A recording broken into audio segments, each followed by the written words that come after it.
Благодарам, председателке. И морам да искажам една вистина овде што се случува во собранието, како вие што мислите дека треба прво законите да се гледаат на матичните работни тела, а потоа на заинтересираните, вашите колеги од коалицијата не ги делат. Па така, најсуштинскиот, најбитниот закон за попис, наместо да биде на политички систем, цел помина на Комисија за европски прашања.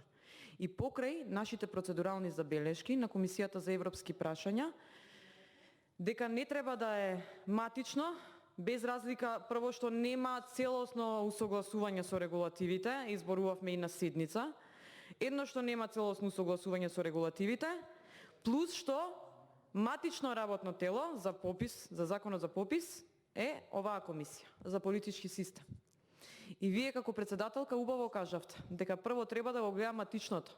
Дури требало да се побуните зошто Комисијата за европски прашања, освен ако не ви одговарало, да се побуните зошто Комисијата за европски прашања го разгледуваше цел закон за попис, а не овде.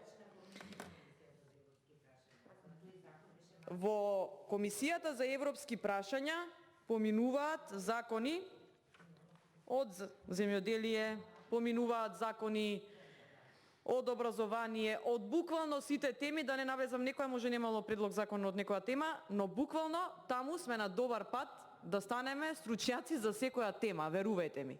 И тоа не е така лошо за некој што е амбициозен, што сака да учи. Но реални да бидеме, дека еден човек може да биде стручњак или експерт за секоја тема, јас не верувам дека постои таков човек. Јас, искрено ви кажувам, не можам да бидам стручњак за секоја тема. Нити пак ми е мој фак, затоа што имам сосема друга професија.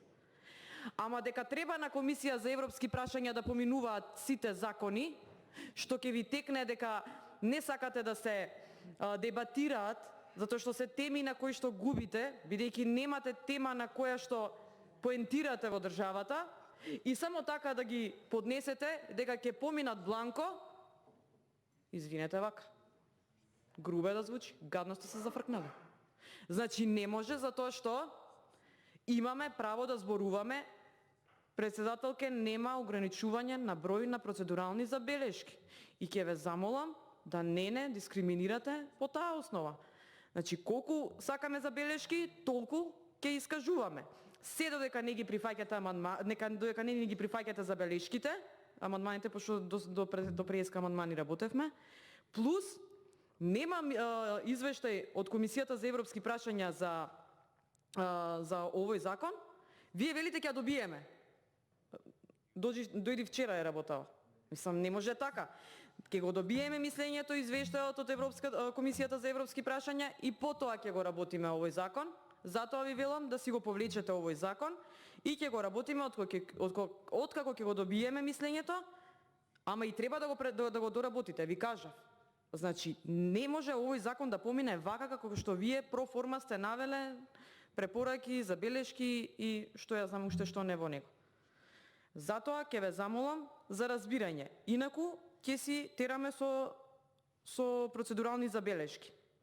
И убаво што ги читате овие ставови, ама убаво и да ги почитувате. Така да, проформа. Во исто време сега имаме седница. Зашто да ми е ускратено правото ја да сум на седница?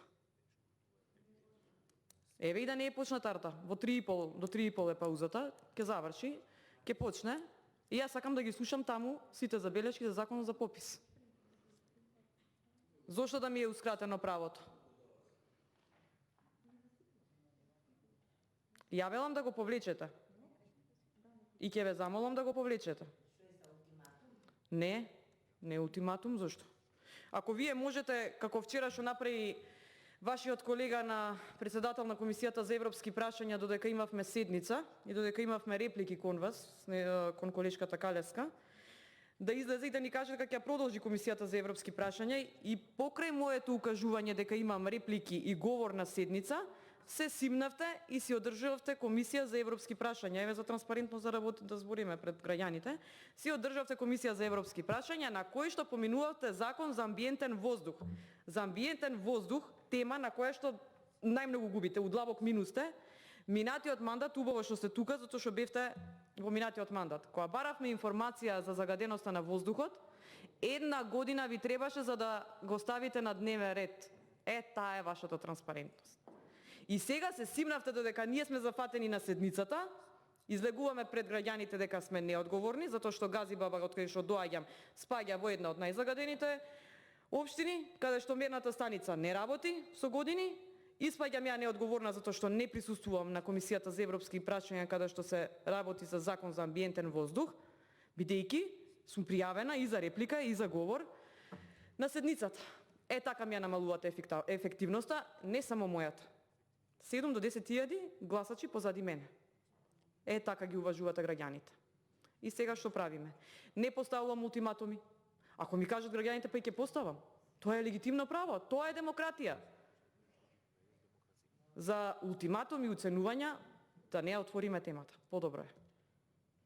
Знаете зашто. Благодарам. Трнете го од дневен ред законот. Благодарам.